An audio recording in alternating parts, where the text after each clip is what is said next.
फिर एक दिन वो मारपा की पत्नी के पैरों पर गिरकर गिड़गिड़ाने लगी। आप कुछ कीजिए, मेरी जिंदगी बीतती जा रही है, मुझे अभी तक एक भी शिक्षा नहीं मिली है। ये क्या है? मैं जानता हूँ कि अतीत में मैंने बुरे काम किए हैं, मैंने तंत्र विद्या का दुरुपयोग किया है, लेकिन क्या मैं काफी पश्चाताप नहीं कर चुका हूँ? तो ये सुनकर मारपा की पत्नी को मिलरेपा पर दया आ गई और उन्होंने मारपा के नाम से एक दूसरे भिक्षु को पत्र लिख दिया। वो भिक्षु भी दीक्षा देने में सक्षम था। उन्होंने पत्र ऐसे लिखा जैसे मारपा ने खुद लिखा हो और उस पर मारपा की मुहर लगा दी। तो उन्होंने पत्र मिलरेपा को दे दिया। मिलरेपा उस भिक्षु के पास गए और दीक्षा प्राप्त कर ली, लेकिन मिलरेपा को कोई अनुभव नहीं हुआ। वो भिक्षु भी हैरान रह गया। दीक्षा देने पर कुछ तो होना चाहिए, लेकिन इसे कुछ भी नहीं हुआ। फिर मारपा को इस बारे में पता चला। उन्होंने मिलरेपा को बुलाया और उस भिक्षु की मान्यता भी रद्द कर दी। फिर घोर पछतावे में डूबे मिलरेपा आत्महत्या करने वाले थे। तब मारपा ने उन्हें बुलाया और कहा, ठीक है, बैठ जाओ। और उन्होंने मिलरेपा को शिक्षा दी। मारपा ने कहा, अतीत में तुमने जो गलतियां की हैं, मैं बस तुमको उन कर्मों को काटने के तरीके दे रहा था, मगर तुम बेवजह ज्यादा वक्त लगा रहे हो। If you just go by my word, this would have been over long ago. But you do everything and you take one sneaky way out. अगर तुम मेरे कहे अनुसार चले होते तो ये बोझ कब का खत्म हो गया होता, मगर तुम सब कुछ करते हुए बीच में एक चालाकी वाला तरीका अपना लेते हो। सिर्फ उस चालाकी की वजह से तुमने हर चीज को कई सालों तक टाला है, लेकिन अब तुम्हारा पछतावा तुम्हारे अंतर मन को छू रहा है। तुम इसके लिए जान भी देने को तैयार हो। अब तुम तैयार हो। फिर मारपा ने उन्हें दीक्षा दी और तीसरे दिन ही मिलरेपा को दाकिनी के दर्शन हुए।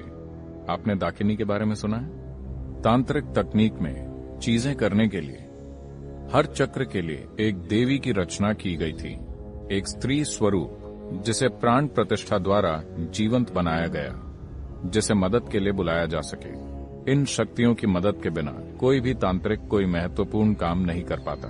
तो मिलरेपा को दाकिनी के दर्शन हुए और वो बोली, मारपा ने तुम्हें शिक्षा तो दे दी है, लेकिन उन्होंने एक मूलभूत पहलू छोड़ दिया है जो उन्हें खुद भी नहीं पता। जाओ और उनसे पूछो कि वो जानते हैं या नहीं। तो वो मारपा के पास पहुंचे। मारपा ने उन्हें देखकर कहा, तुम यहाँ क्यों आए हो?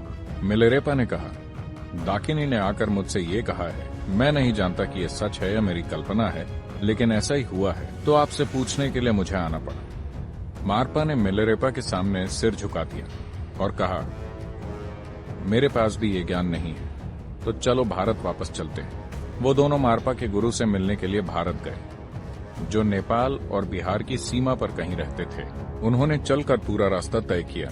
वो वहां गए और जब मारपा ने अपने गुरु को ये बात बताई कि दाकिनी ने आकर कहा है कि ये एक शिक्षा नहीं दी गई है, गुरु ने उनकी ओर देखकर कहा, ये तुम्हारा नहीं है, ऐसा तुम्हारे साथ नहीं हो सकता। तुम्हें ये बात कैसे पता चली? तब मारपा ने बताया, ये मेरे साथ नहीं बल्कि मेरे एक शिष्य के साथ हुआ है। तब गुरु तिब्बत की ओर मुड़े और अपना सिर झुका दिया।